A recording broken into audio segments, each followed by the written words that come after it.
reasons that we have this series of talks is to try and pull out a theme or an idea from the shows that we have upstairs. If you haven't seen the show upstairs, I'm afraid it's closed now, but it is open for some more weeks, so do come back and see it either at the weekend or later in the week. The idea with these talks is to try and pull out a sort of single theme or idea from the shows, as I said, and to sort of give a sort of contextual bit of debate around it to try and enrich the conversation. So for this show, I was doing various bits of research and thinking about Zin's work and was thinking about cheating. There are two definitions of cheating, very broadly speaking. One is to sort of gain an advantage through dishonesty or unfair means, and the other is to avoid something undesirable like death or a sore foot by doing something that's, will avoid that in a reasonable way. The feeling, I think, that you're being cheated or that cheating is happening is usually triggered by something that you don't fully understand. There's a sort of sense of ambiguity, derivation from how you expect things to be or to turn out. And the work of Lyndhurst and Leishman is sort of kind of steeped in a lot of that sort of ambiguity. There's lots of creation of alternative personalities like Roberta Brightmore, the harnessing of new technologies to make sort of kind of sassy AI software, and the staging of exhibitions in hotel rooms or embracing GM in various different ways.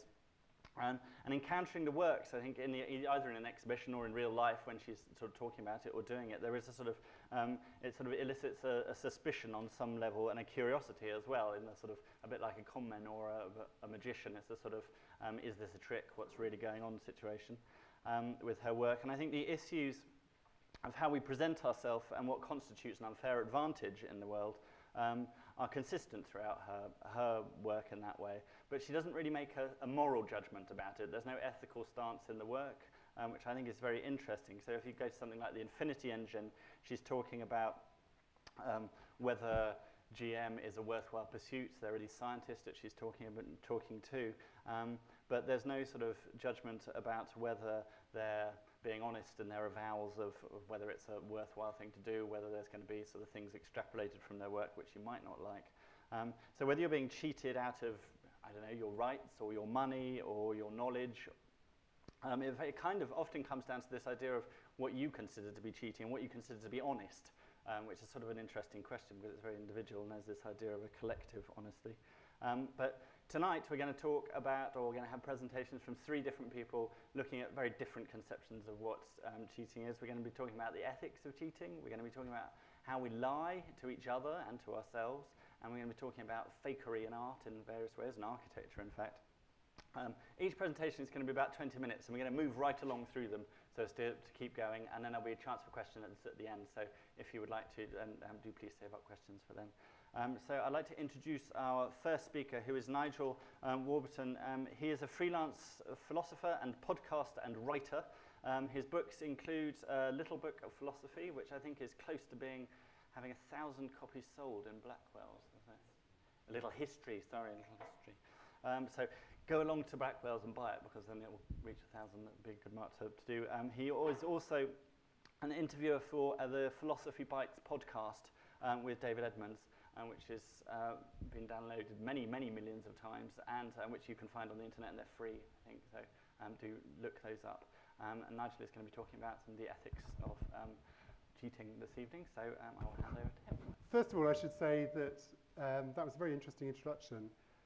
And I don't see cheating as coextensive with dishonesty. There can be forms of dishonesty which aren't cheating, and there can be very honest and open cheating, such as some professional fouls when a footballer visibly trips another footballer going for goal. There's no concealment, it's completely honest what the intentions are.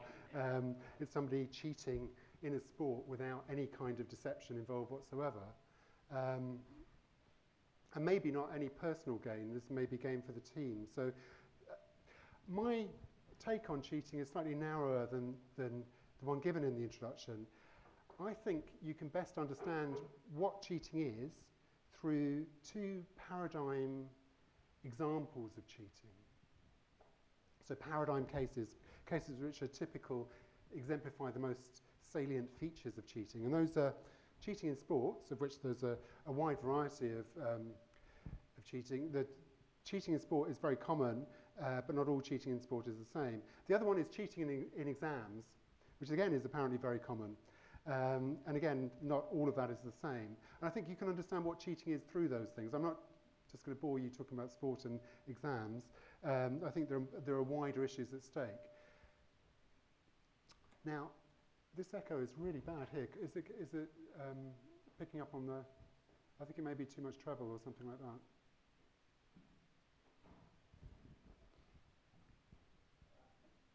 Okay?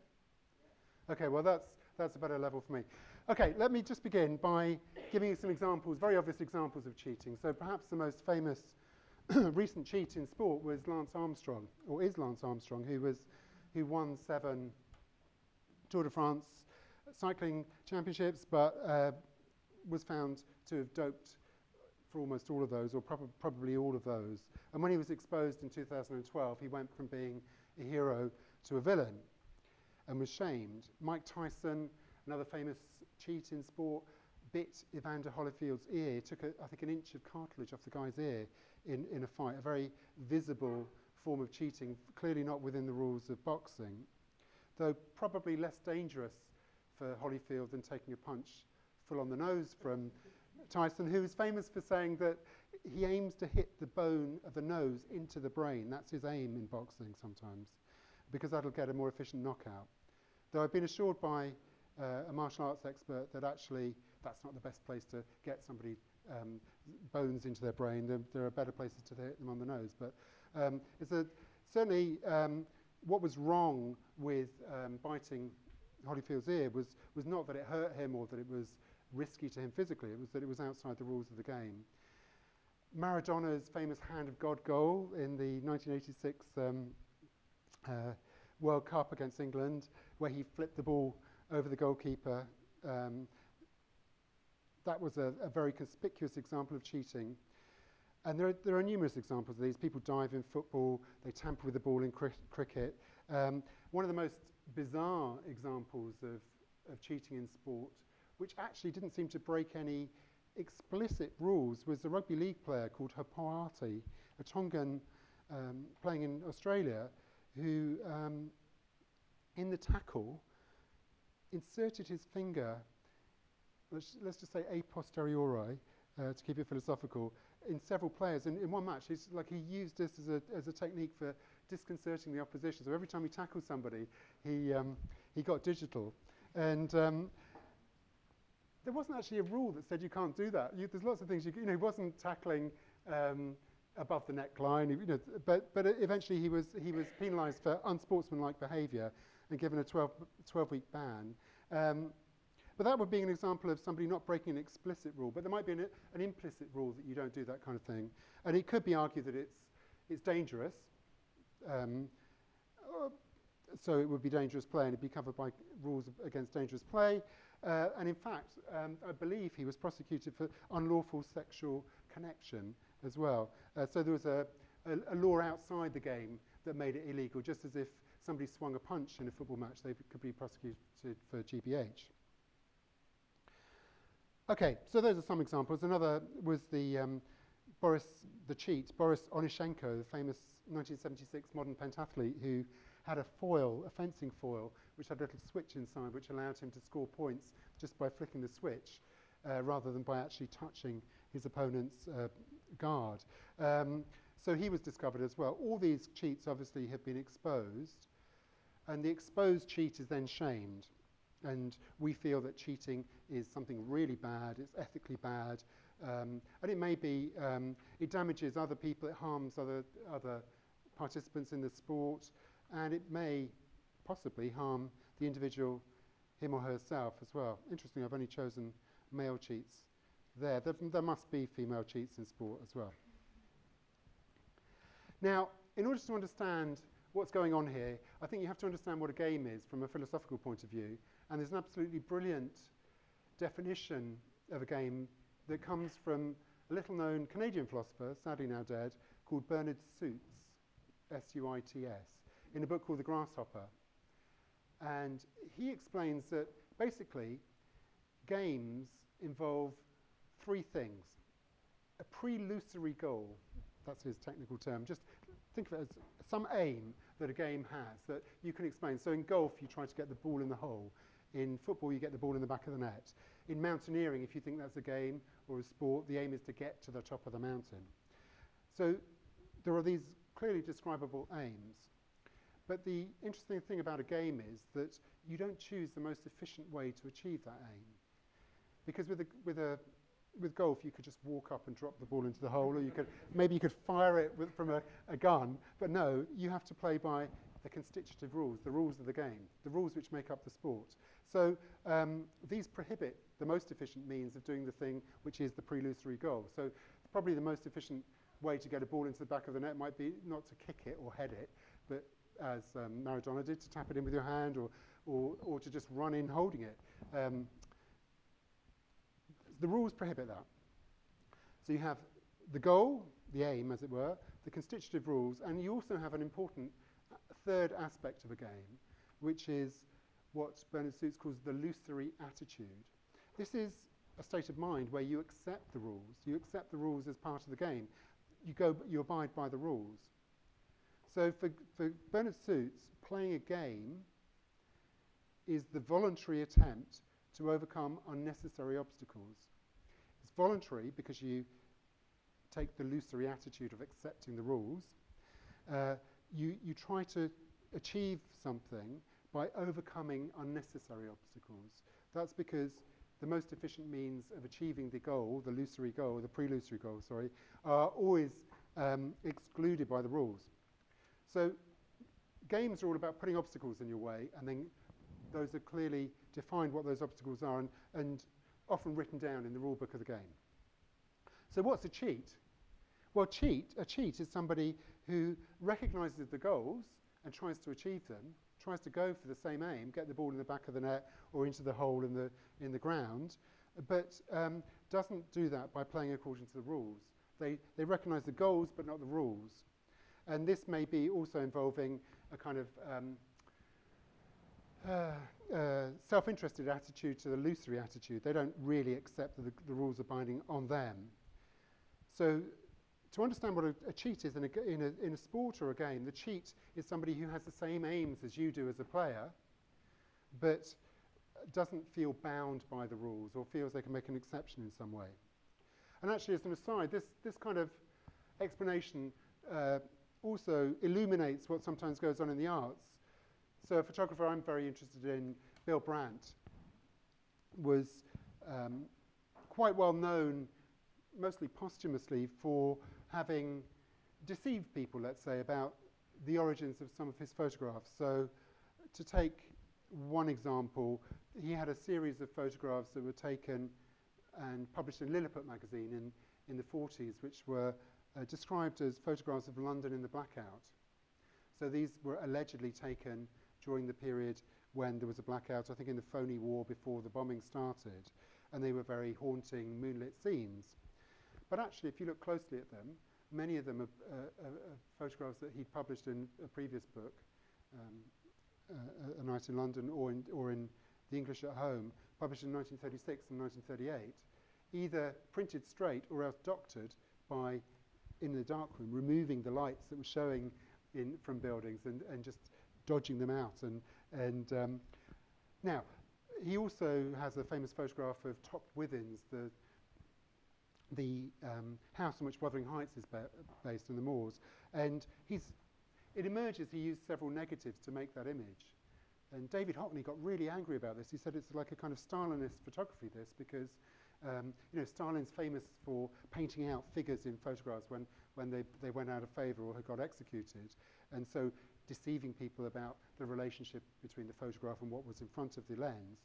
And Hockney, of all people, was angered by Brandt's attitude to photography, that he should, without telling you or showing it within the photograph, make a composite image, one where the light's coming from several different directions within the same frame, because he thinks that Brandt was presenting this as a documentary photograph and that there's a kind of rule about this. Well, Brandt, interestingly, used the sports analogy not in response to Hockney, because I think those comments were made after Brandt's death, but in response generally to this kind of criticism, he said, well, photography is not a sport, there are no rules. So you can't cheat at photography.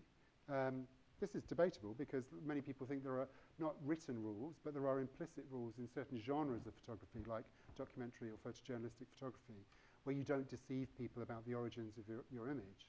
But Brandt, from a surrealist tradition, thought nothing of getting his friends to pose as EastEnders in a pub, rather than actually photographing the EastEnders in a pub.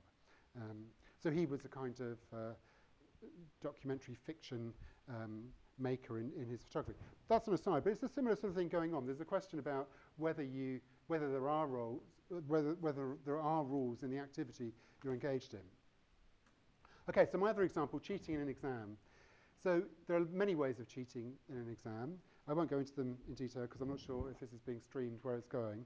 But there's a nice example recently at the University of Birmingham where a student hacked into the computers and managed to change himself from a 2-2 to a high 2-1, I think, or maybe into a first.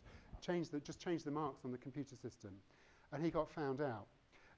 That's one way of cheating. You have to be pretty clever, actually. It seems to me he was doing the wrong subject if he could hack into the so easily in there. Another one, Dartmouth College earlier this year in the States, there were 64 students accused of cheating in an ethics exam.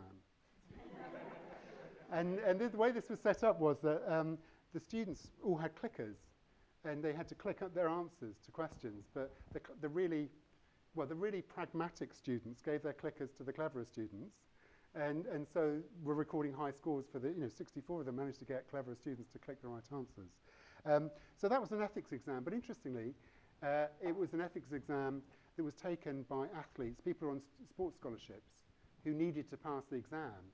And I wonder whether there might be some kind of carryover from a certain sort of attitude to cheating in sport to cheating in exams. That's just a hypothesis. But there is a sense in sports that there are tolerable and intolerable forms of cheating. So that within a football match, there are many examples in every football match of people breaking the rules of the game. The game doesn't collapse at that point. They just push the ref up to the limits, usually, and up to the limits of being sent off. And sometimes they make the mistake, but they know they're cheating. But they're cheating in certain ways. But that's very different from the kind of cheating that Lance Armstrong engaged in. And some people would say different from the kind that Maradona did with the handball, which was a blatant kind of cheating. But again, if you take the case of Maradona, he was also caught taking illicit drugs when playing football, and that led to an immediate ban. But the handball didn't lead to a ban from football at all. So with exam cheating, what's going on there? You've got rules again. You've got very clear rules. And what's unfair about it is you're breaking the rules. These rules are there for everybody. And if you break the rules and get away with it, you have harmed other people, harmed other people's chances in the exam. And that's supposed to be a terrible thing. What, though, strikes me is that there are lots of other unfair things that happen outside the exam that aren't brought into play here. So in most cases, say, of A-levels in Britain, there are opportunities for people to enhance their scores if they're rich by having extensive one-to-one cramming before an exam from an experienced teacher. That's not considered cheating, though it may have the same unfair effect in terms of the general population, people who are less wealthy, and may boost the chances of somebody simply because they come from an advantaged background. But for some reason that's not considered cheating, whereas somebody who is very bright but has a bad memory and jogs their memory with a little few notes written on their cuff is considered the worst kind of cheat. Well, maybe they are. But there's an interesting question about the systems that tolerate one kind of cheating but not another. And I think a lot of this is to do with explicit rules. When you break an explicit rule, that's a very bad kind of cheating. And there's a kind of vagueness about the other kinds of preparation for exams. And a lot of this turns as well on the goal of an exam, because with sport there's a very clear goal. With an exam there's perhaps a less clear goal than we we're used to in sport. Is the goal of the whole exam system to show who's cleverest, or is it to show who performed best on the day, or is it to put everybody on a level playing field, and so because nobody can bring anything into the exam, that's somehow supposed to make it a fair system? It depends how you interpret the end result of the activity of exam taking and exam cheating as to whether you think there's something particularly bad about carrying in a cheat sheet as opposed to having cramming before you go into the exam. So that's just to raise an issue there. But basically what the cheating in an exam is breaking a constitutive rule of the activity, just like a game. So you could even think of exams as a kind of game there. And so it's a very particular kind of unfairness. I think we mustn't, I would like to distinguish cheating from general dishonesty, general unfairness. There's a very particular kind that involves law breaking or rule breaking. And why is it wrong? Well, one classic argument why it's wrong is that people say, well, what would happen if everyone did that? That's a kind of Kantian argument. What if everyone did that? What if everybody cheated in sport? We wouldn't have sport at all. That's got some force, but there's a classic counterexample in cycling where at a certain point in the history of professional cycling, just about everybody was taking drugs, illicit drugs, and that's emerged, and so everybody was doing that, and cycling didn't collapse as a sport. So it's not obvious that always is the most powerful argument. But I think there's another factor which is actually playing out in the Tour de France at the moment. One of the damaging things of a cheat that happens when a cheat is exposed is it creates widespread suspicion that other people are cheating. So Chris Froome is now suspected, I think he's leading the Tour de France still. He's under great suspicion because he's so efficient as a cyclist. And that's a result of Lance Armstrong's being exposed as a cheat. Mo Farah is being supposed to be a cheat. So there's a kind of contagion. So the whole, one of the damaging things about cheating is it doesn't just damage the person who's exposed as a cheat. It casts suspicion on other people who excel at an activity. So the harms aren't always just to the person who is harmed in a particular event in sport. It's often the harms extend to other people practicing the activity. And that might work in the arts as well, where you have a very well-known painting turns out to be a forgery, then it's people go into galleries and with this sceptical eye and think, well, maybe what I'm looking at isn't really a Van Gogh at all, or maybe it's not a Rembrandt, maybe it's a forgery, and that will change people's attitude to the whole thing. Another reason why cheating might be wrong, and is another one that comes from Immanuel Kant, is this notion that we ought to treat other people with respect and recognize them as sources of autonomy themselves, and that means treating them as an end in themselves, not a means to an end. You don't use other people. And I think there are very widespread intuitions that this is what ethics is about, is respecting other people's dignity. And somehow if you cheat in an exam or in a sport, you do that at the expense of other people. You treat them as a means to an end. The means to an end, the end is your achievement or quasi-achievement. And they go down the ranking as a result. I think that's quite a powerful argument. Kantians would clearly, people who follow Immanuel Kant are pretty rigid. They say all cheating is wrong. But here's a difficult one. In sport, I've already mentioned some cheating is tolerated, but there's this notion of the professional foul that Tom Stoppard deals with brilliantly in a TV program, a TV play called Professional Foul, which you can find on YouTube,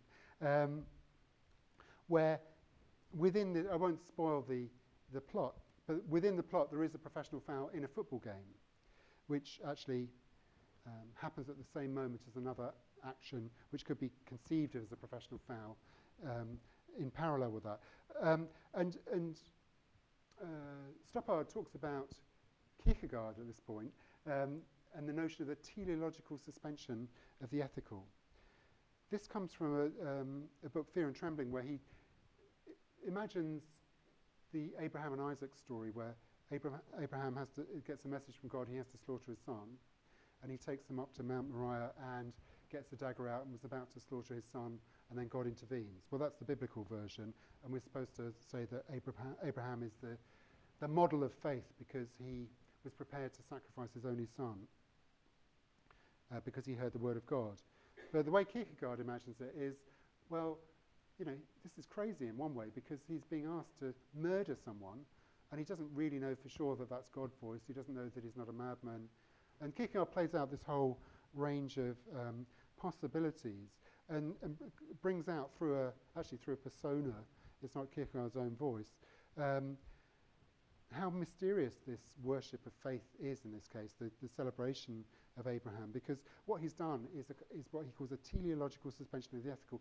For a greater end, he's suspended ethical judgments. He's seen an end result which is better, which is doing God's will, than abiding by the ethical decision not to kill your own child, which is a fairly basic ethical commandment in most societies, though not all.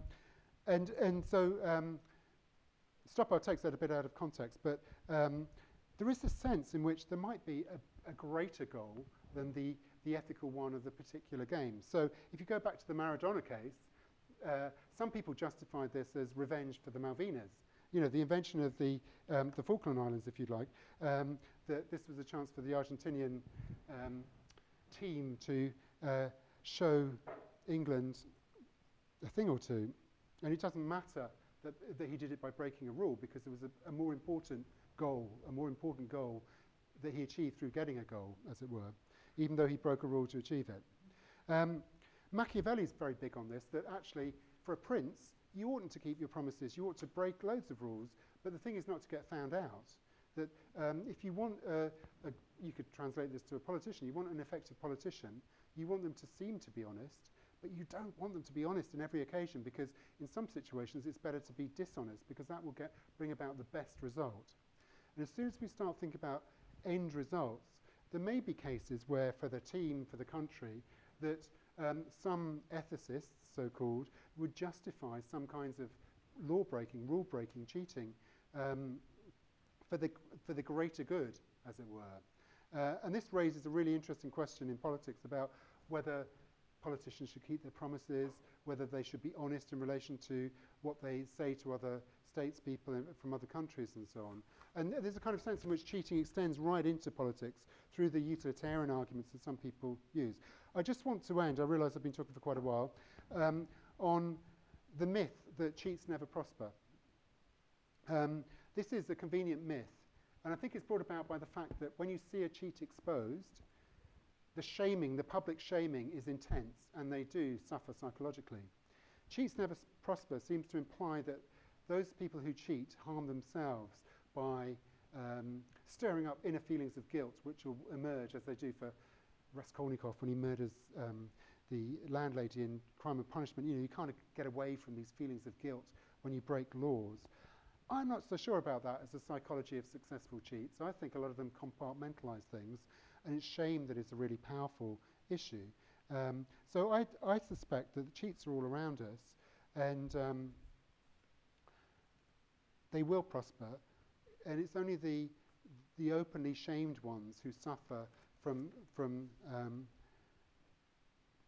the act of being found out. You might have thought I was going to talk about cheating in relationships, and you might wonder how all this relates to that, because that's a common use of cheating, one which wasn't brought up into in the introduction.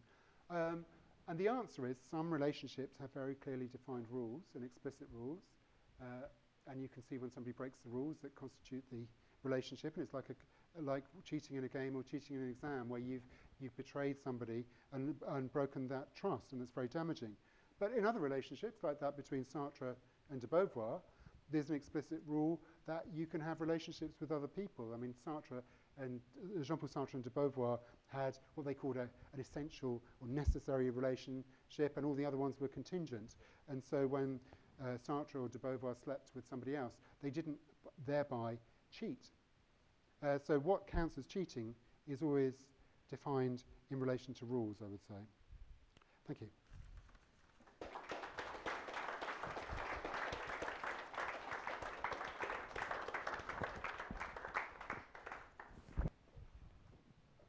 Right, yes, so I am a political journalist by trade. I've been doing that for 11 or 12 years now. And when I say it to people, they think that means I spend a lot of my life getting lied to. And that is almost right. I actually spend a lot of my life getting not quite lied to. People get a bit funny about this. We've had the sort of philosophical introduction. This is the practical. The difference between a lie and the plain truth, people think they're very close. They're not. It's a great big gap. It's so big you can drive a truck through it. And the trick of loading that truck is what's called uncommunications. Word I came up with. It's not the same as lying, and it's not the same as waffle. People think that's waffle, but the thing about waffle is you can tell when you're being waffled to. It fills the air. It leaves no one in any doubt that you're avoiding something. Uncommunication is far more subtle. It sounds precise and firm when people say it, but actually it imparts no information and it offers no commitments. Uncommunication is the way that we all smooth over life's difficult realities. I like to think it anaesthetizes unpleasantness. It gets you from the point of having something that you don't quite want to say to having something that you haven't quite said. And let's take a look, if I can make this work, at one of the building blocks of uncommunication, what we call the statement of fact. Now, that is exactly what it sounds like. It's an uncontrovertible lump of language. But deployed in the right way, a statement of fact can be used to apparently deny ambition, as in this line from Gordon Brown, this was before he became Prime Minister, when an interviewer asked him if he was happy with the way that Tony Blair was handing over power. It's a matter for him and the Labour Party. It's not really a matter for me at all. Now, that is factually true. It was just a matter for Tony Blair, and it was a matter for the Labour Party. But that was not the truth. The truth, as we now know, is that Brown was absolutely furious and was manoeuvring frantically. Where the statement of fact really comes into its own is when someone that you hated dies. I don't know if anyone here can remember Ed Miliband, but in 2013, he faced a problem with the death of Margaret Thatcher. For people in his party, she was a hate figure. For a lot of the people whose votes he thought he might need to win an election, she wasn't. So here's what he said. It's actually a series of statements of fact. She will be remembered as a unique figure. Yep. She reshaped the politics of a whole generation. Yep. She was Britain's first woman Prime Minister. You sense they were reaching a bit by this point.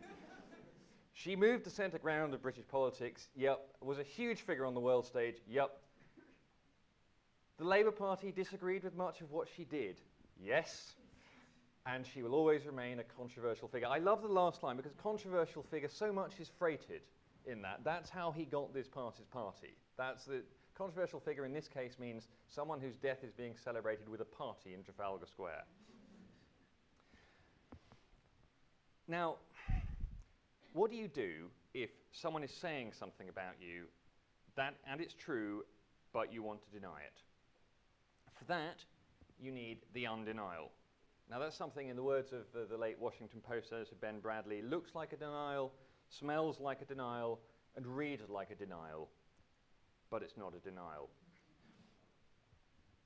Here is one, actually, that was delivered to me when I went to Gordon Brown, now Prime Minister's spokesman, and I said, I'm going to run a story tonight that says that he throws phones at people and smashed a printer once in a fury. I've never seen that. He'd heard about it, everyone had heard about it, but he had not actually seen this take place. Now, the counterpart of it, what if you did see it? I never heard it. That's, there's a general, this one I like, it's another one for the same thing. The most ridiculous thing I've ever heard. It's true, and it's absolutely ridiculous. Which of us, as a philosopher would say, knows anything for certain? And my personal favourite, people are always saying this sort of thing. Well, the thing is, that just leaves us with this question. Now, this has all been slightly theoretical, but I have an actual real-life example, and this is actually quite exciting to me because I only found it 2 nights ago. It comes from government files that were released this morning under the 30-year rule. So if I'd been giving you this talk last night, I couldn't have shown you these slides. This is from April 1985, and Margaret Thatcher is on her way to the Far East. But her mind, and the mind of her officials, is on the Middle East, because Britain has been trying to persuade Saudi Arabia to equip its air force with Tornado jets. This is a potentially massive order. It was, I think, the largest arms deal ever done. Hearing that she is travelling, King Fahd of Saudi Arabia invites Thatcher to visit Riyadh on her way. Now, Thatcher is advised by her officials that this could be the moment they get him to sign on the line. This is the briefing note, the actual briefing note that they prepared for her. Our objective, to confirm King Fahd's personal commitment to proceed with the purchase of Tornado. This is her underlining. So you know when she's paying attention because she underlines words as she goes. It's pretty clear. And actually, I'd say one of the joys of the Thatcher government, whatever else you thought about her, is that the briefings she was given are brilliant. By 1985, they were really giving her fantastically clear bullet point briefings. They're a joy to read. Now, we have the briefing note that was issued to her press officers. And this is what they're going to say when they're talking to reporters. At the invitation of His Majesty King Fahd, the Prime Minister will pay a brief visit to Saudi Arabia. This is actually about 2 hours, the visit. If asked, this is interesting, and this at this point is unattributable. Right, the first thing is, if asked, the iron rule of uncommunication is that you should never, ever volunteer information. If they don't ask, you don't tell. If they do ask, you also don't tell. But unattributable, that means that's a jargon word within journalism and the civil service. That means that I can report what you said, but I can't say who said it. And that's really important for you saying this to me, because when it turns out not to be true, the idea is that it won't come back to you. Does that matter? Right, well, let's read on. The visit was arranged at the invitation of King Fahd. It's a few hours only, no formal agenda. Well, I mean, apart from the tornadoes. We're going to get to the tornadoes, right? Discussions are likely to centre on Arab-Israel, Gulf conflict, possibly no, not tornadoes yet, possibly Lebanon. There is actually another whole half page of this. And then on the second page, we get to this. If pressed on Tornado, that if pressed. So don't just hand this over, don't just give this out if they ask you. Give this out if they beat it out of you. We'll take opportunities as they arise to promote major export projects. Would not be surprising if Tornado were raised. Now let's check again why she's going. To confirm King Fahd's personal commitment to proceed with the purchase of Tornado if it comes up. Now, there's one more line here that's worth noting. No decisions taken. Here's how it works in government. Journalist says, why are you doing this awful thing? Politician replies, look, let's not get ahead of ourselves. No decision has been taken. We're looking at a range of options. And you can keep that up right up until the moment you make your announcement, at which point you explain that the proper moment for people to object was during the consultation phase, which has now closed. You see a version of this if you ever watch a political interview. Now, the problem with doing an interview if you're a politician is that people will ask you questions. You don't want to be asked questions. George Osborne has barely done a press conference since he became Chancellor of the Exchequer in the last 5 years. Quite an important job. Basically, never takes questions from the press. David Cameron has cancelled his monthly press conferences. The last one was in about January or February 2011. Why would you answer questions? But you have to go and give interviews. And in interviews, people ask you questions. Now, some of us, the natural response to being asked a question might be to answer it, which is a rookie mistake. The worst possible reason in the world to answer a question is because somebody asked it. People ask questions all the time, and you're not going to answer all of them, are you? What you want to do is pivot. Oops, sorry, I've gone back.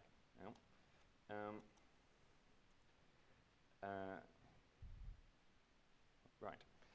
The really important point Jeremy, is, so I ask you about tornadoes, and you say, look, the really important thing is the Middle East, is Lebanon. Note that Jeremy's good at any kind of, Andrew, anything that suggests to the viewer that you're all friends here, and we're just doing this thing for you. None of this means anything. I put these things in my own way. Then you change the subject. I think there's a bigger issue here. Step back. What people say to me is, by coincidence, what people tend to say to me is what I already thought. You'll notice that about political anecdotes. And if your goal as an interviewee when you're doing this is to use the one thing that you have on your side in a broadcast interview, which is time. The interviewer knows that they only have you for so long. And actually, this is true of print interviews too. I've interviewed the Prime Minister once since he became Prime Minister. We had 15 minutes on the dot. So if you see him, once you see him waffling, just think we've got to get on to the next subject. We've got to get something out of him. If we're not going to use this answer, change the subject and move on. So if you waffle for long enough, your interviewer will change the subject for you. And if they try to interrupt and bring you back to the point, you do this. This was a Nick Clegg favourite. If you just wait, I'm coming to your question. And then that buys you another 5 minutes. Now, words aren't the only way to uncommunicate. If a picture paints 1,000 words, there's no reason why they can't obscure 1,000 truths. Let's take, this is a big claim in the last election. You will have seen a version of this graph everywhere on Twitter, but you won't have seen this version of the graph. This is employment over the decade. It's flat, it went up. 2008, you can just see we start having some economic problems. It goes down a bit. Pretty flat. Can't put that on Twitter. That's what the Tories would tweet. See how they start in 2008. So they don't have the gains up until then. They have bad days of Labour going down. It plunges. I mean, my goodness, that's sort of a fifth off there. And then, my goodness, it's doubled. Employment doubled, tripled in 2014. Why would you get rid of this government? But, and that's all done by, as I'm sure you're all a bright audience, the crucial factor of the scale. Here's another one that I'm quite fond of. This unlabeled graph. This is iPhone sales. Okay, iPhones have sold tremendously well. There's no doubt about it. But they had a problem in 2013 when they did their sort of presentation, because iPhone sales have been. Everyone who wants an iPhone's got one. They're impressive. They're massive. They still dominate the market, but they're going down. So what they did was they put this graph up. This is a cumulative graph. So this is total iPhone sales ever. And the best thing about this graph is this is always going up. If they sell one more, it goes up. The final favourite of all political journalists, and indeed everyone involved in politics, is another popular Liberal Democrat graph. If people are living in Oxford, you will have seen versions of this over the last decade. This is the Liberal Democrat capability to produce a graph with a wonky scale. So the Conservatives basically, I mean, they're just nowhere. The Labour are nowhere. Only the Liberal Democrats or Labour can win here. That actually turns out not to be true almost anywhere. Now, we've covered everyone else's deceitfulness, and it's only fair, as I close, that I take a look at my own trade. I got into the satirical book business by accident. In 2012, I was covering a prime ministerial trip to sell weapons in the Middle East, as it happens, and because he was going to Saudi Arabia to sell weapons, they didn't want us covering that bit. So they said there's no room on the plane. If you want to come, you have to go by yourself, and you won't be able to get to Saudi Arabia. It's impossible to get a visa, and there's no time. So we just did the rest of it, and we ended up sat in the airport in Jordan at 4 a.m. Waiting for the plane back to London, which for some reason leaves Jordan at 4 a.m. And there is no good way to get a 4 a.m. plane because you've got to be at the airport 2 hours beforehand. So when do you sleep? And you can't sleep while you're there. You're terrified you'll miss your plane. You can't go to sleep. So you're in a slightly frenzied state as you wait for the plane. And we were sat there joking, and my colleagues and I began listing words that you only see in newspapers. And the first 5 we came up with were boffin, tots, pow, frogman, and lags. And I tweeted them, and I turned my phone off, and we got on the plane, and I landed, and it's one of those moments where you sort of turn your phone on, and you get a blizzard of notifications, and you think, am I going to have to resign? And it became a meme. We called it journalese, and I began collecting words. Now, a lot of these words are just fun. I love flat-screen colour TV. That is the way that the Daily Mail always describes televisions when they're owned by asylum seekers or prisoners or people on benefits. You can't buy any other kind. You can't buy a black and white television anymore. I mean, let it go. That's heist is the only way to steal jewels. All car chases happen at high speed. And there's words like Svengali that nobody knows what they mean. But Svengali, which always appears after Pop and before Simon Cowell, essentially means someone like Simon Cowell. So a lot of it's just fun. Some of it, and I think we have to be honest with ourselves, some of it is not just fun. Some of what journalese is about, and this is what led me to the second book, the sort of an extract of which you've just seen, is journalists trying to make a thin story look better than it is. So you're trying, I mean, almost always when we're telling a story, we only have incomplete information, and you're writing up against deadline, and you don't know this fact or that fact, and so you paper over that crack in some way. And there are words that you can use to do that, and that's okay, you know. Sometimes it's about flamming a story up. We're putting the bellows under it, we would call it, just trying to make it look like the story that's filling the slot on the front page belongs on the front page and not where it really belongs, which is sort of on the bottom of page 8. So, you know, there are never any disagreement. No two government ministers ever disagree. There's a rift at the heart of government. I mean, I saw this morning in a newspaper I won't name as this is being live streamed, an argument between 2 Downing Street officials about whether a particular kind of flower counted as a water lily or not was described as a Downing Street rift. Every local election is always a crucial test. And then there are these words that you will see, and I have to say, tip from the trade, you'll see them particularly on Monday morning's papers because not very much happens on a Sunday. Actually, you also see them a lot in Sunday papers because not very much happens on a Saturday. So these are the days when news stories get sort of floated up and they have some basis in truth, or sometimes a lot of basis in truth, or sometimes someone in government wishes to float an idea anonymously, and then if it turns out to be really, really unpopular, they sort of want to see how it looks in print. So you'll see this a lot in Sunday papers, and depending on how it goes down, they'll either say, no, he's got the wrong end of the stick, or they'll say, yeah, you know, that seems to work, we'll stick with that. So crucial words are could. You know, the government could do that. Well, the government could do this, yes. I mean, it doesn't mean it will do this.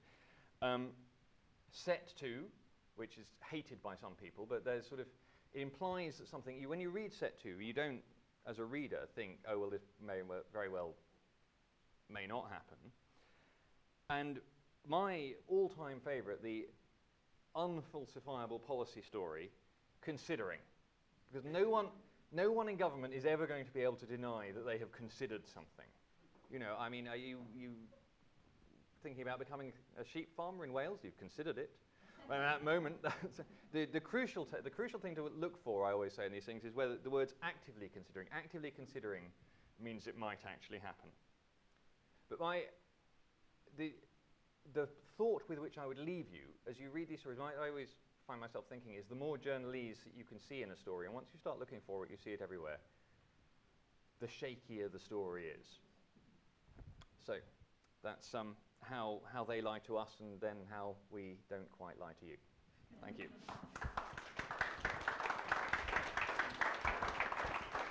Thanks.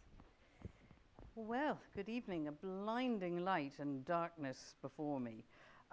We're going to switch to pictures, and we're going to switch to previous centuries, back in time, so something a little bit different. I was most intrigued when Ben asked me to speak at this panel. I'm not usually found at gatherings concerning contemporary art. I'm a fellow of the Society of Antiquaries.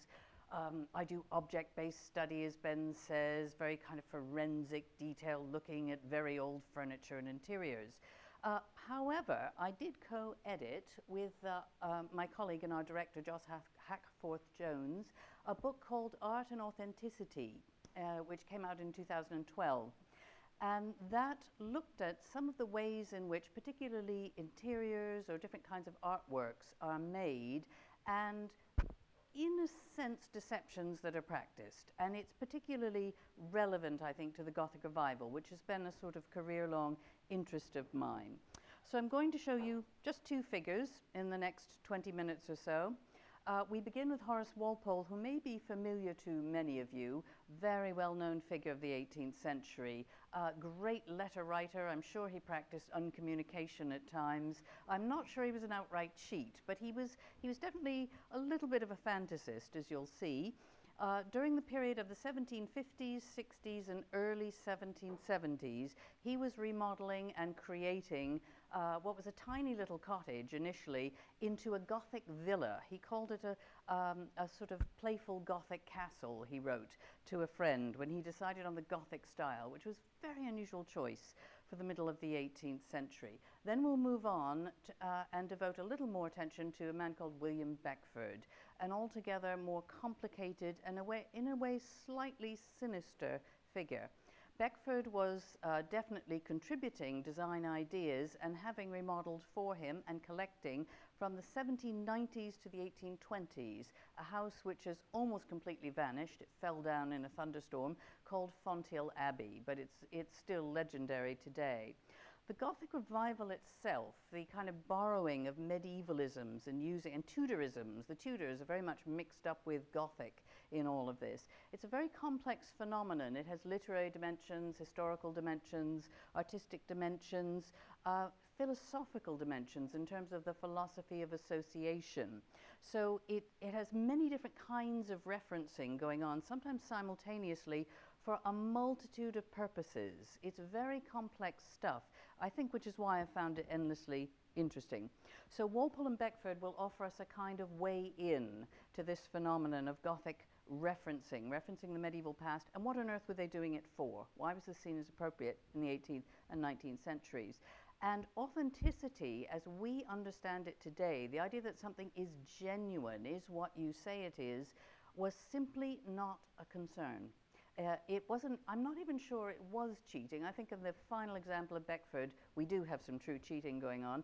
Otherwise, I think the idea of authenticity as we understand it did not apply to what these guys were doing. So perhaps that's something we could have a brief discussion about at the end of my talk. Certainly we can say that Walpole and Beckford and their contemporaries creatively used historical information and constructed provenances where none existed. They did construct provenances to place their objects in a kind of grand narrative that appealed to them in a very personal way. So ultimately what they're interested in is creating an authentic experience. The authenticity of the individual objects and interiors to create this experience, that didn't matter. It was that the experience, almost the emotional response, remember we're in the Romantic movement here, that was genuine. And I think there is some resonance with contemporary art on occasion. But the portrait of Walpole, you may know this one, it's published a great deal in books on his life career, the 18th century. It's in the National Portrait Gallery. It was done in 1754 by an artist called John Giles Eckhart. What's interesting, several things even about this very image of Walpole, how he has himself portrayed. You can see behind his, I guess that would be left shoulder, is Strawberry Hill, which is of course a UNESCO World Heritage Site, very much alive and well today. You can go and visit it. In Twickenham, it's recently been the subject of massive research and restoration, a lot of which has been published. So it's been brought back to an authentic state, wherever that is possible. and painted bright white, which is a bit of a shock to those of us who've known it for years as dull grey. But Strawberry Hill is certainly one of the first houses of the Gothic Revival, but not the first. But it's a pretty important element in this Gothic Revival phenomenon. What's interesting about Walpole, he's got his hand on a book, a leather-bound book. This is the Edes Walpoleanae. He's written a catalogue of his father's collection. His father was the great Prime Minister, Sir Robert Walpole, to George II, and the family collection, which he grew up with in a palatial Palladian house by William Kent, was actually sold to Catherine the Great to pay family debts during Walpole's own lifetime, and most of it has ended up in the Hermitage. It's this enormous, massive collection of old master paintings, one of the most important ever assembled. So he's here. This was all after the portrait was taken, so he's sort of profiling his family's grand history, which actually only went back one generation. Likewise Beckford, no more than that. And they were both very sensitive about lack of grand lineage. So they're making up for it in the worlds they're creating. He's also in archaic costume. This is the middle of the 18th century. He's dressed like a figure from a century earlier. He's wearing the silk and the lace cuffs and the collar of a figure out of a Van Dyck portrait. Now, why he did this is still a bit of a mystery. He's one of a coterie, one of a set of men who had antiquarian leanings, who portrayed themselves in archaic dress. Also, some aristocrats and antiquaries had themselves painted in archaic armor. This is an interesting phenomenon of portraiture. I don't think anyone's really got to the bottom of this. Is this cheating? Well, no, it's referencing, but for what purpose? We're really not sure. So these are multiple complexities about Walpole, even just looking at, you know, the opening image of him, his portrait. So how did he get to Strawberry Hill? Why did he decide on Gothic? Now, I'm going to whiz through this slide because it always stops me. I could probably talk for 20 minutes about it. It's a building which only partially exists and which is partially late medieval. It's a very, very interesting building. It's Esher Place in Surrey. The middle block that you see here, I wonder if I can point to it with an arrow. No. Okay, the middle block with the turrets sticking up and what almost looks like two domes, that survives. It was the home of a London banker, and oddly enough, it's now a retreat centre for the TUC, of all things, on a tributary of the River Thames. It was purchased as a ruin, which had powerful associations with Cardinal Wolsey. It's mentioned, Esher Place, in Hilary Mantel's Wolf Hall, when Wolsey realizes it's the beginning of the end. He has himself rowed down the river. He's given his house up to somebody called Anne Boleyn and hopes that will be the end of it, and it wasn't. It never is. So he retreats first of all to Wolf Hall, then to the north, then he's arrested and he dies. It's over.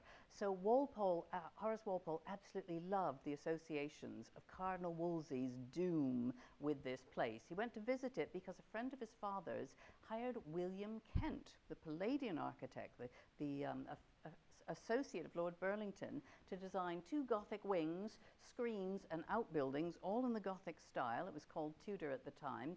It's basically a Palladian country house, but in Gothic dress. But what gives it authenticity to 18th century eyes is the fact that it's built around a real Tudor gatehouse, which is the only fragment that survives from a house which predates Wolsey, but where Wolsey unquestionably spent some time. Inside, the house was furnished with antiques. I'll come back to this because this was very significant to Walpole. He went there in the 1740s, absolutely loved it. He said, that's it, I'm going to build Strawberry Hill in the Gothic style. I'm showing you one watercolour of a series he commissioned. Now, he published his house.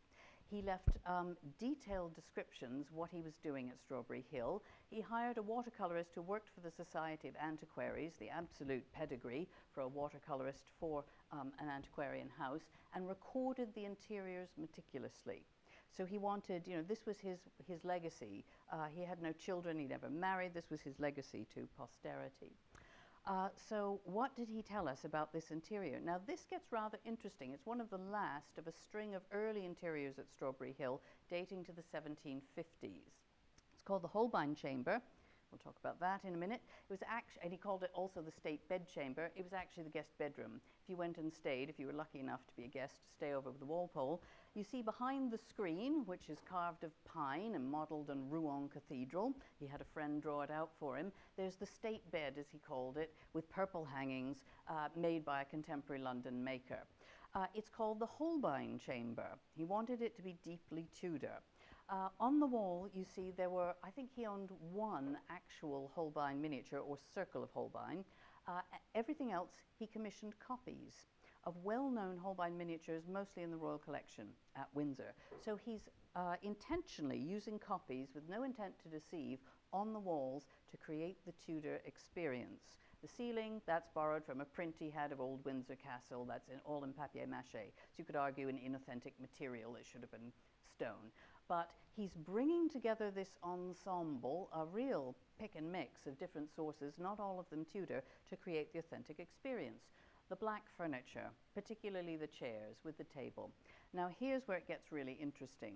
At Esher, his father's chum, Henry Pelham, an antiquarian MP, had collected ebony furniture out of 17th century collections, Baroque houses that were being broken up and sold in the 18th century. It's a familiar story. Every generation kind of refurnishes. And Pelham was buying them at auction. He's certainly one of the first to do so. Walpole certainly knew what they were. Walpole had seen enough grand 17th century houses. Walpole overtly states they're ebony. He knew ebony didn't grow in ebony trees in the British Isles. It had to be imported from far-off tropical lands.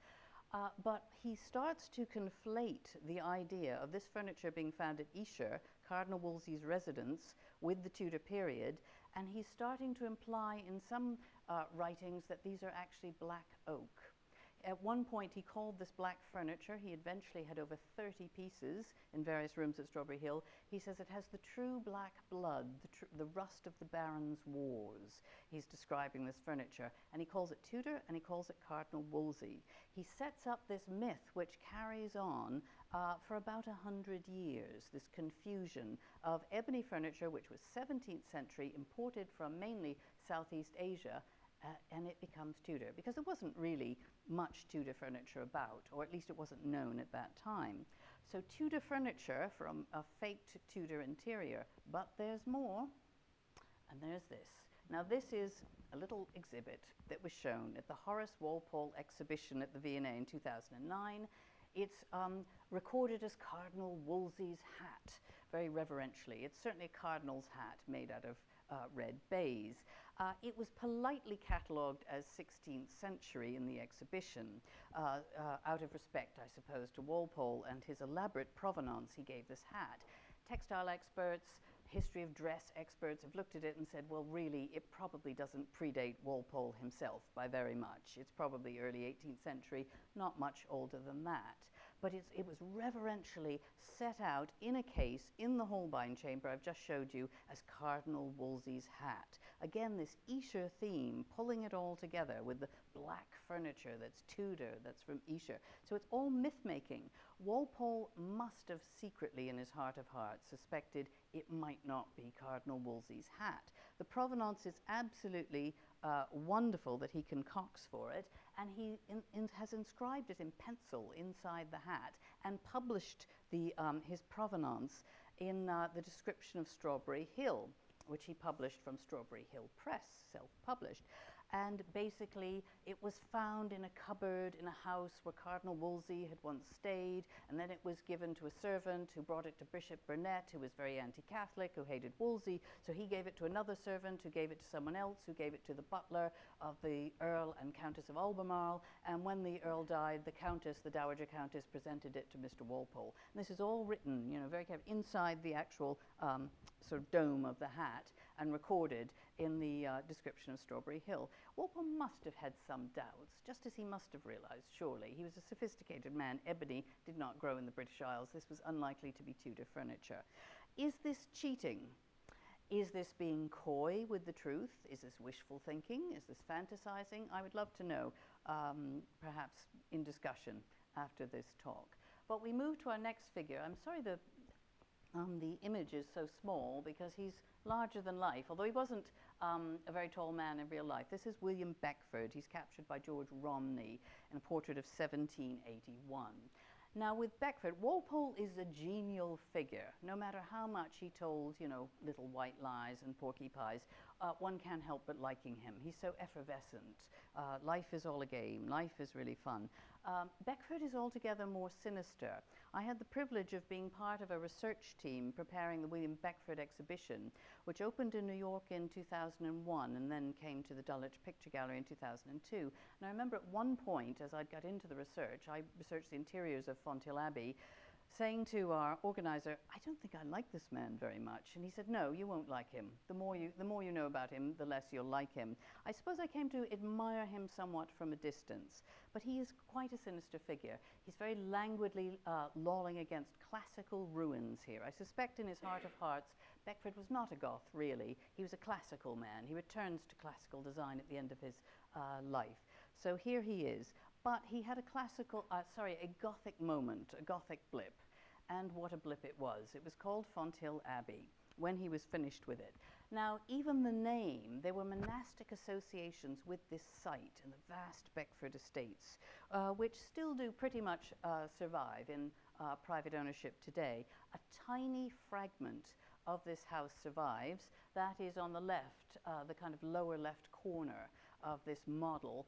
That still does survive intact with a rather nondescript Victorian house attached to it, attached to the back of it.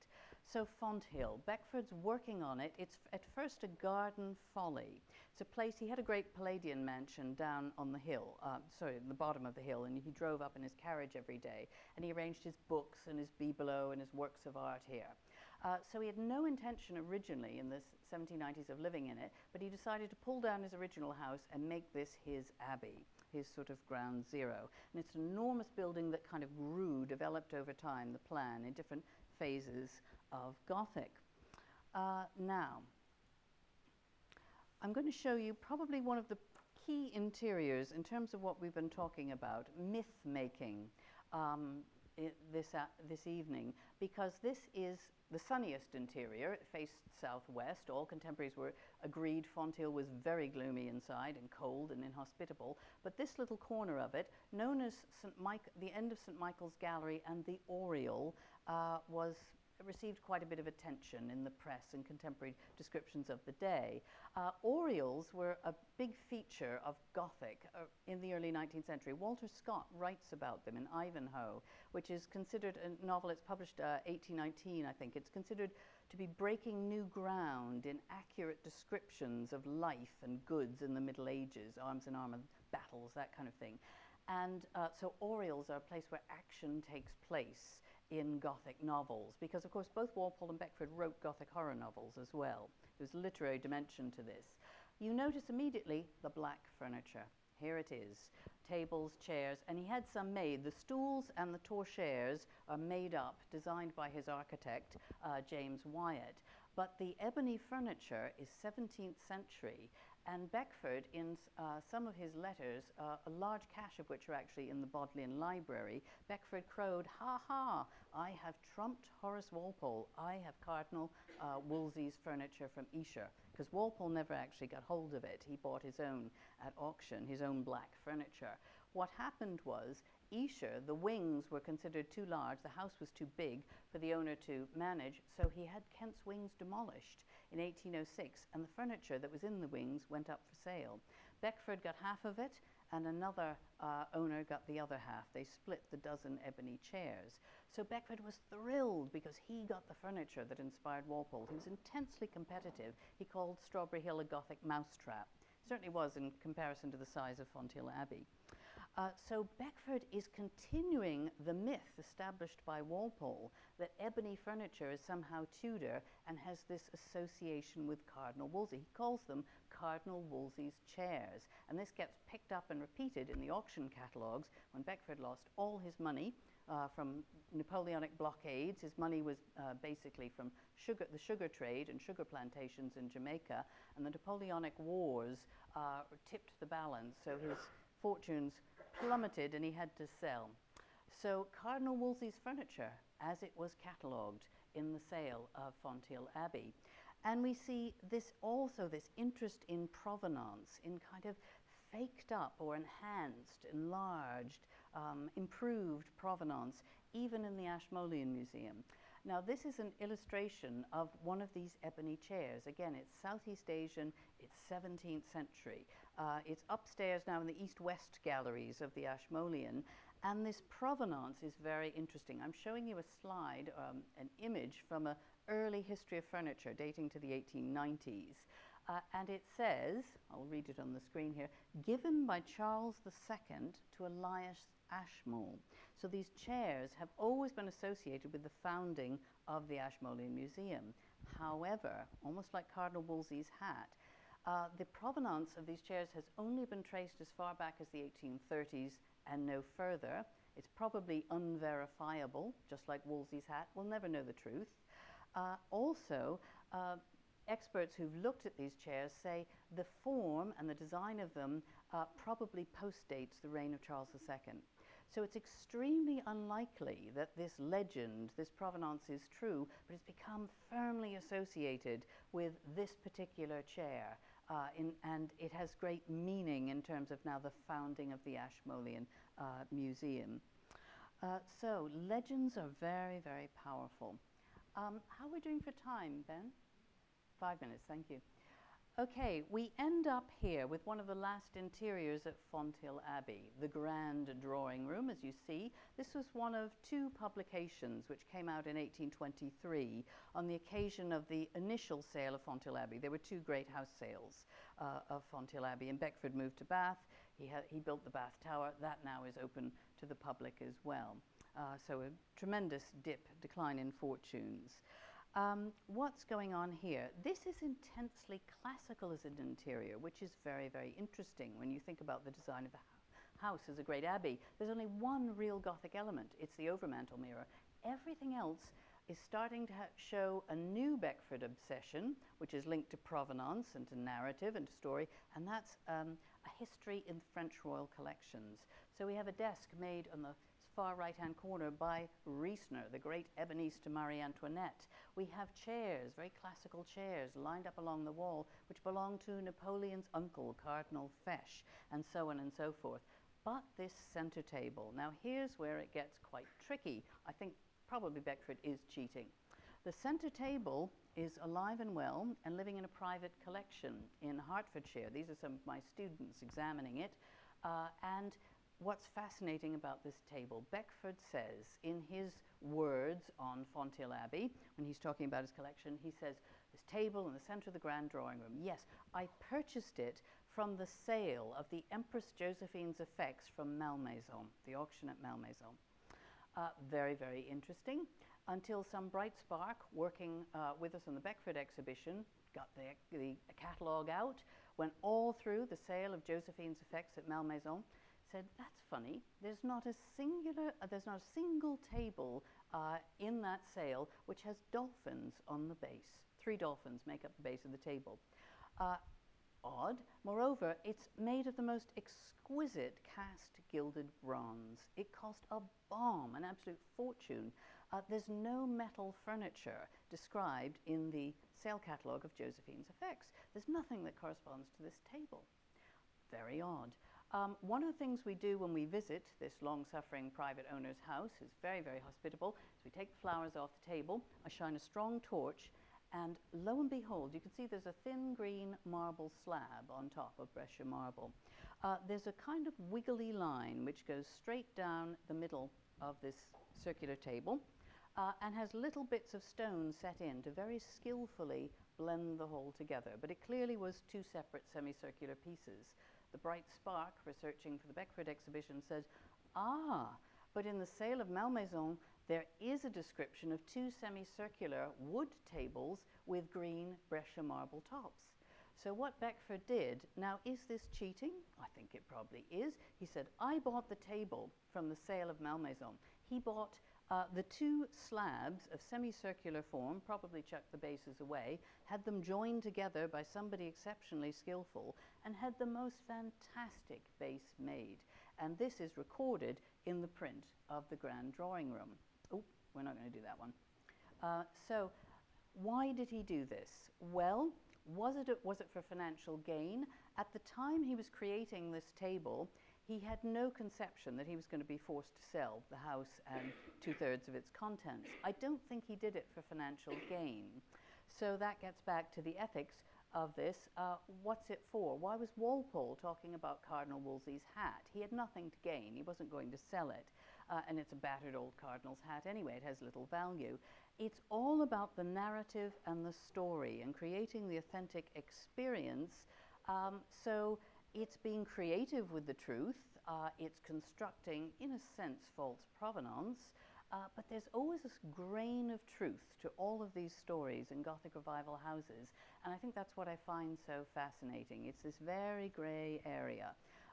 You could call them lies in 21st century terms and authentication. These are inauthentic objects, or are they? They're part of the story.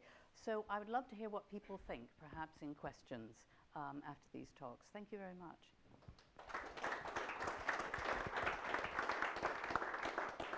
Oh, you need the mic. Thank you very much to all three of you. That was a very interestingly textured thing. I'm kind of taken with this idea that, Nigel, that you were talking about, this idea of cheating in public, where it almost doesn't matter, which is quite an interesting thing, and like sort of just doing that and you can just get away with it.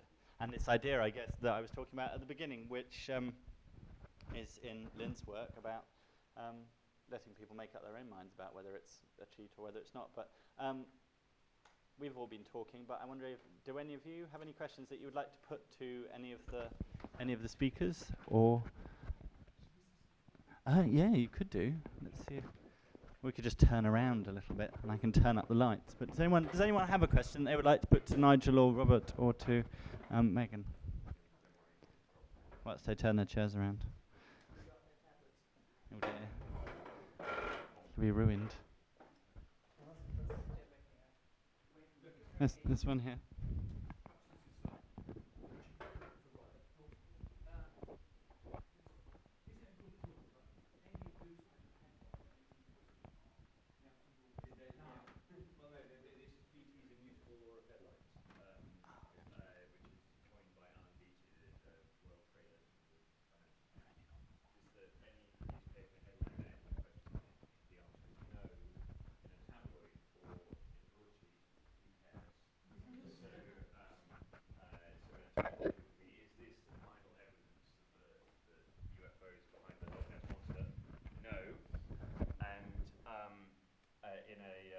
Broadsheet, it would be,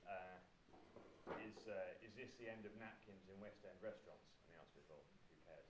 And that actually, that pretty much works. So I should plug someone else's book. My friend John Rentoul, the Independent on Sundays political commentator, has an entire book of questions to which the answer is no, which is just newspaper headlines, and it's terrific fun.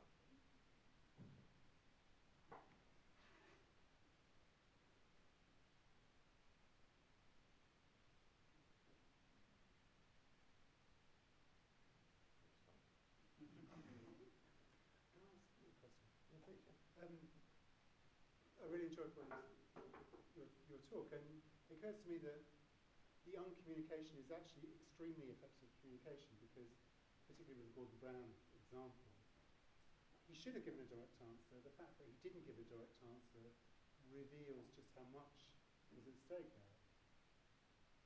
Yes. So it's not a literalness. Literally, there's no direct answer, but implicitly, there's a very strong communication that he can't possibly say what he thinks. Yes, I mean, gosh, that's sort of the truth. Almost, you say one thing but mean another. Yeah, the truth of everything that almost everything that anyone says to me is when you sit there and you think, well,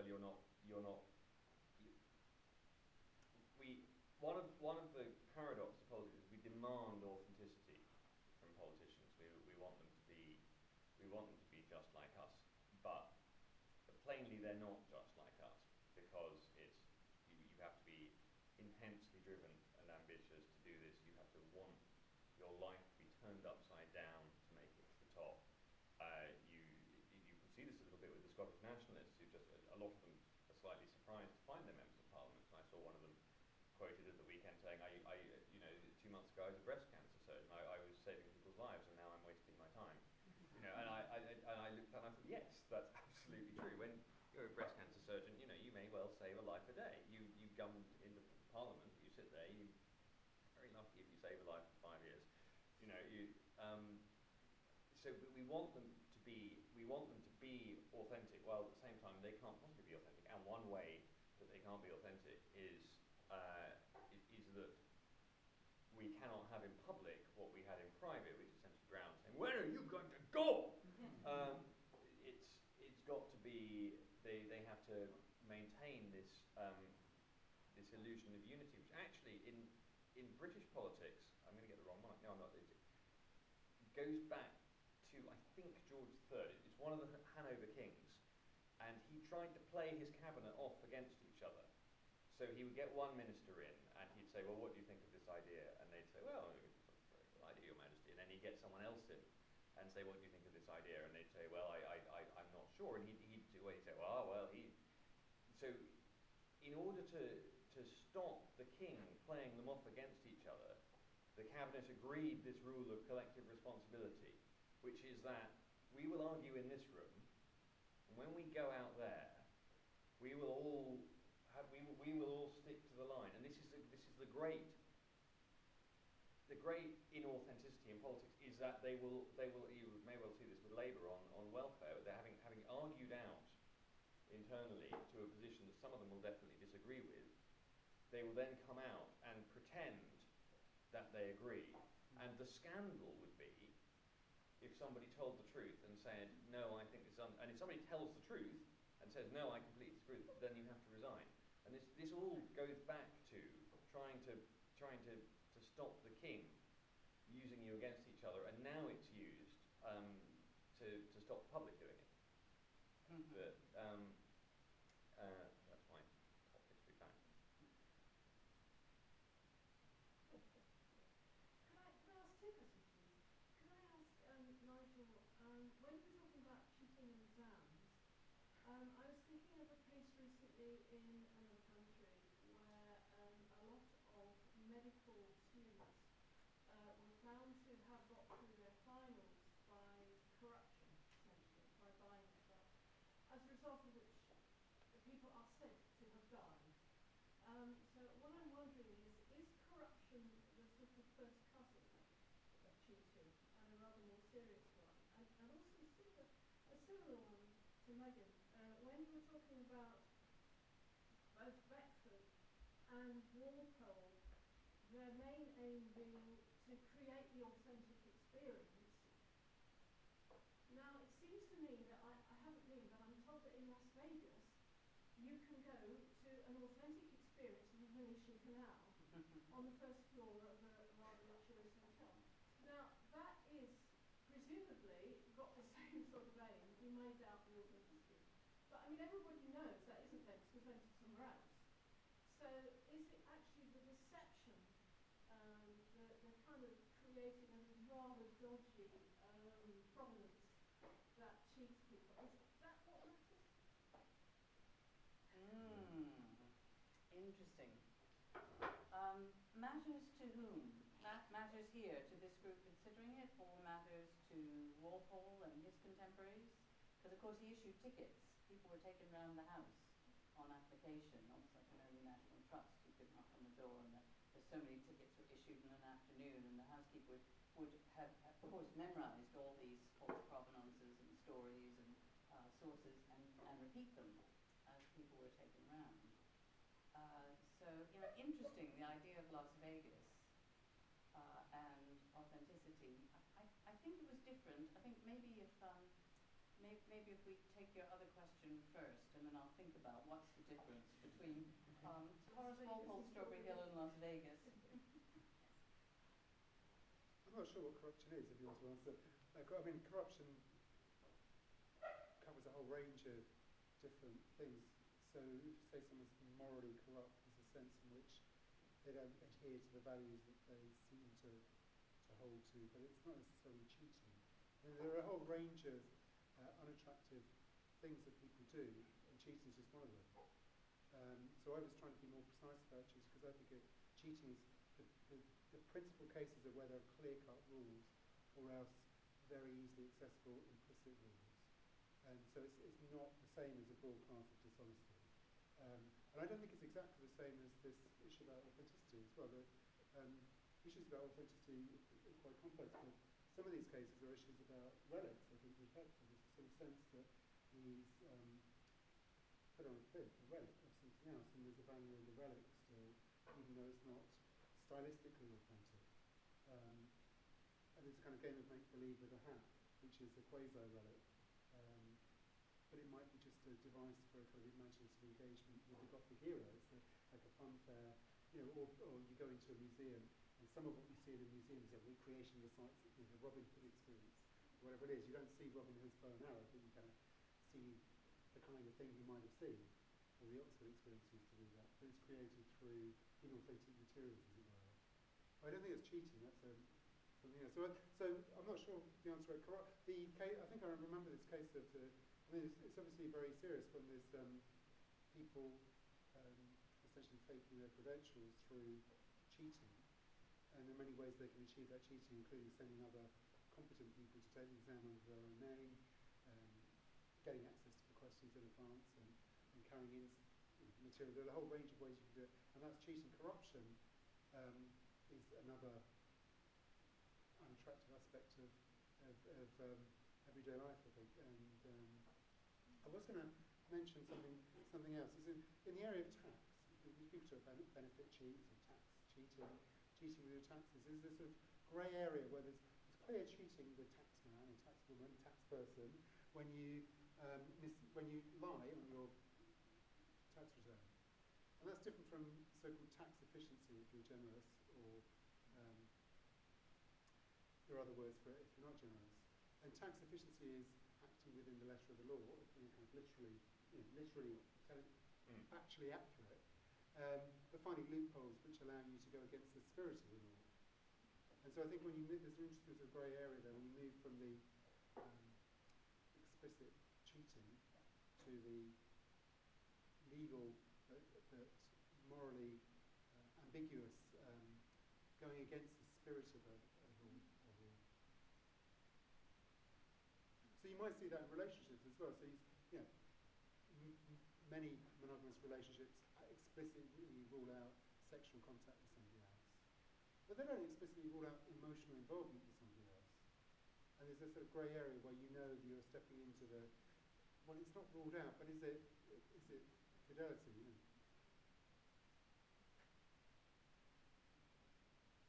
I want your answer. Well, interesting. Just touching upon the idea of maybe relationships. I think it may sound bizarre. I think some of these antiquarian collectors did have almost emotional relationships with their objects, and maybe that's the difference between Las Vegas and Strawberry Hill. It is that there was at some point, in some way, there was a genuine emotional investment by Walpole in these objects, in these relics, regardless of whether or not he literally thought they were authentic or genuine, because he wanted he wanted to go back, he wanted to time travel to the time of the Tudors. That's very, very clear. And these relics are kind of a way in to make that happen. So I think it's probably a continuum. Las Vegas, I think it's the Rialto Bridge, isn't it? And there's a fake canal and gondolas. I've never been, but it's been described to me. Probably it's on a continuum, the Strawberry Hill at one end and Las Vegas at the other. But I think it's that emotional component. And Walpole to me is so proto-romantic. Very much, Wagner, Beethoven, they're just around the corner. And I see somehow Walpole with his musty old hats and, bits and bobs playing into that. Beckford, I think he's a little bit different, a little bit more sinister, cynical about everything. And I think if it's partly pulling the wool over people's eyes, I think that would have pleased him. So I think there are different characters. But Walpole, I think maybe the relationship analogy is an interesting one. That emotional kind of investment, maybe it goes no further in these objects and their authenticity. I think a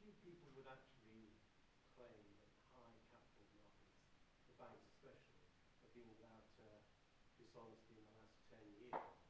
Is this down to the actual training which our people now receive? For example, the MBA at Harvard, you're set a certain number of tasks, and you devise your own answer to that, never told whether it's the right or the wrong. And there is an ethics package, but seeing you receive no credits, no one ever takes it. So are we actually having a problem when the people who manipulate the capital markets have a difficulty in distinguishing between cheating, between lying, and what is ethically correct? Well, we clearly do, and we clearly did. I mean, the colleagues at Bloomberg who are much better reporters than me have broken a series of these fixing stories, and largely based on the fact that once they worked out that one way was rigged, I think our bureau chief said, well, if they fixed that one, why wouldn't they fix the others? And then you just start working your way through them, and it turns out that they did, and large fines have been paid.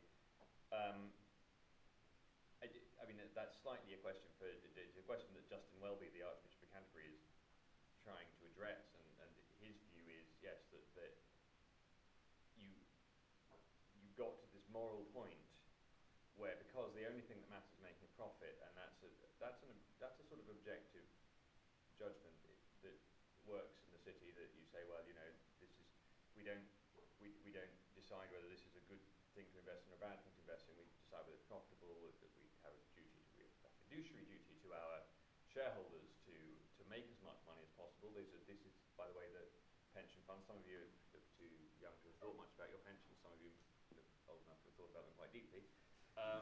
And at some point, the return of your pension will become, I have to tell you, an absolute obsession of yours. And so you want the people who are managing your money to invest it well and to make money.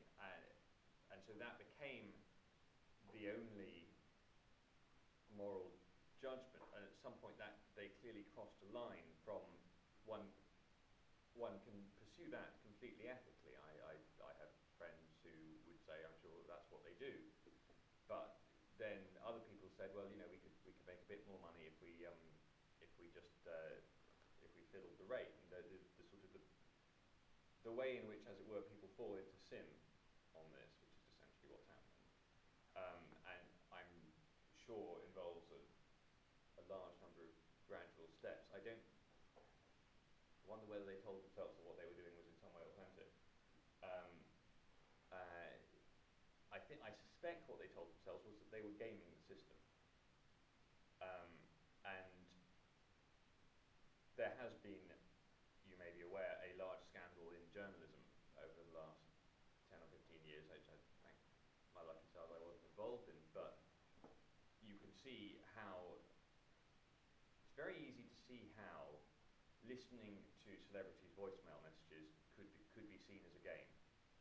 Absolutely see how that could be seen as a game. You just do it, it's so much fun, and you don't sit there and you don't think about the moral consequences of your action. I mean, we're sort of moving away. But that is essentially where you lie to yourself, and then possibly you do or you don't have a moment. It's not quite clear with everyone whether they have or not had a moment where you think, oh my goodness, what have I been doing? Or where you continue to lie to yourself. And on fakery, it struck me that the modern equivalent of the Beckford and the Walpole is something that obviously they didn't have access to, which is the film and television. And we have in television we have the documentary, in which now if you film anything that did not happen, that you have to have reconstruction written in the top corner. You have to be very clear that I am not actually filming this event. We didn't have cameras there. This is what we think it might have looked like. So you have to have a very clear contract with the viewer, so the viewer knows that when you say something was said, you think it was said, and this is the contract I think I have as a journalist with my readers. Is if I say this happened, it happened, not in a sense. It actually happened. But then, actually, the far more powerful thing than documentary is the true drama film, which will begin with the words, based on true events. Some of this, some characters have been condensed, and before you know it, sort of people who lived 100 years apart are having conversations, and that, because you don't flash up, we just made this up, you know, that, and because it's very well done very often, has an emotional power that people, that becomes the truth. That then it's very difficult to go back and say to someone, well, actually, life's a little bit more complicated than that. You know, maybe Richard III wasn't a hunchback murderer. You know, there is that what they were doing? Is that, were they creating their own myths? Were they doing the sort of the 19th century version of Braveheart or something? Is that Interesting question. I think there are elements of emotional truth in that ring true for these interiors. Interiors are, and they're not static, but they're not, it's the stories attached to the individual components of the interior, not the overall story, in a sense. I suppose the overall story is, look at me, I'm this fabulous antiquary, look at my discrimination, look at my ability to collect amazing things and put them together. Beckford in particular, his ego was absolutely invested in this, being the great connoisseur and bibliophile. So I think it's not so much that kind of narrative in the sense of an unfolding story, but I think there are elements of emotional truths that ring true for both. That creating this experience which isn't real, but is nonetheless very, very powerful. And sometimes I can't help but think about, you know, going back to supposedly our distant ancestors were all sitting around the campfire telling stories, and that's just such a powerful thing. And that seems to me somewhere to be involved in all of this in these interiors. And especially it's about the ancestors too.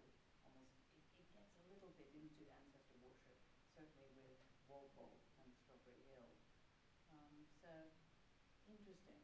It's not the story of one person or one great figure. It's not Cardinal Wolsey's story, but he's woven into it because he's a doomed figure, you know, the emotional truths that this conjures up. Interesting stuff. Probably we need a psychologist here too. Talking about film and television, I'm reminded of The Apprentice, where all the candidates lie about their CVs. But at the end of the day, the winner is often the one who's most lied about their CV, and he ignores it. You know, that doesn't matter. The lies don't matter. It's you know, so it's, and that's the BBC, which is supposed to be moral in a sense. You know, so what message is that saying? Oh, lies don't matter. You know, something else that most people do. It's maybe mirroring some of the ways in which the kinds of jobs involved there are actually allocated. That's the point. I mean, it's supposed to mirror a hiring process. And maybe the point is about the person, and the CV is just a launching point for an interview. And they grill them and they reveal that they're lying. And they see how clever they are at getting out of that. And so there's a kind of test of verbal ability and whether they can be thrown by being caught out. Yeah. I lied, I'm sorry. Did he not get the job? No, he did. He was the one in the end who made it. It's interesting, though, that nobody ever resigns anymore. From when there's a scandal, even in this city, you know, with the girls in Exeter. Director of the county council didn't resign, director of social service didn't resign, chief constable didn't resign. Nobody ever resigns anymore. Is this a clouding of the ethical situation, the difference between cheating and telling the truth? I think I wonder sometimes if that's about the payoff that you get. That you get money if you're fired. You may well get a six-figure sum if you're fired, and you may well get nothing if you resign. It's actually for ministers, they get paid off whether they resign or are fired because it's accepted.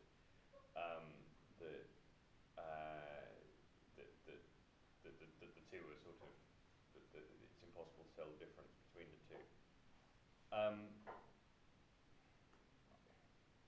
I I don't know that. I don't know. I think it can feel like that. I mean, I've covered a few resignations, so some people definitely do resign. David Cameron's done an exceptionally good job of holding on to the ministers. It's partly to do with the strength of your government. It's actually a cyclical thing. I would suspect you get more resignations in the next 5 years than you did in the last 5, because as the government gets weaker, the Prime Minister's ability to hold it, to just put down political capital and hold people is weaker. But, there is this idea that there is an ethical, honourable resignation, which sort of goes back basically Lord Carrington. But the thing is, everyone says, "Oh well, no one does it like Lord Carrington anymore." I'm not sure anyone did it like Lord Carrington before Lord Carrington. So he is the sort of the archetype honourable resignation, and you know that was a massive. This is the Falklands. It's all the Falklands. I was reading about the Falklands yesterday. It continues to dominate our holdings. That was a massive Foreign Office failure. The British territory had been invaded and captured, and the Foreign Office had not seen this coming. So it was quite a big deal. You know, it was probably worse than swearing at a policeman. If indeed that happened. If indeed that happened, which is the most, and there is a fantastic sort of collision of truth, because you've got something happened. And he agrees, he sweared at the policeman, he disagrees, he used the word pleb. And no one quite knows, and some of the evidence for this turns out to be from somebody who made it up. And I mean, they won, the Sun have won the court case now, so it happened. But there's a weird sort of, the argument about exactly what took place, we will never, I suspect, quite get to the bottom of. Cardinal Wolsey's hat. Oh, yes. I'm afraid we've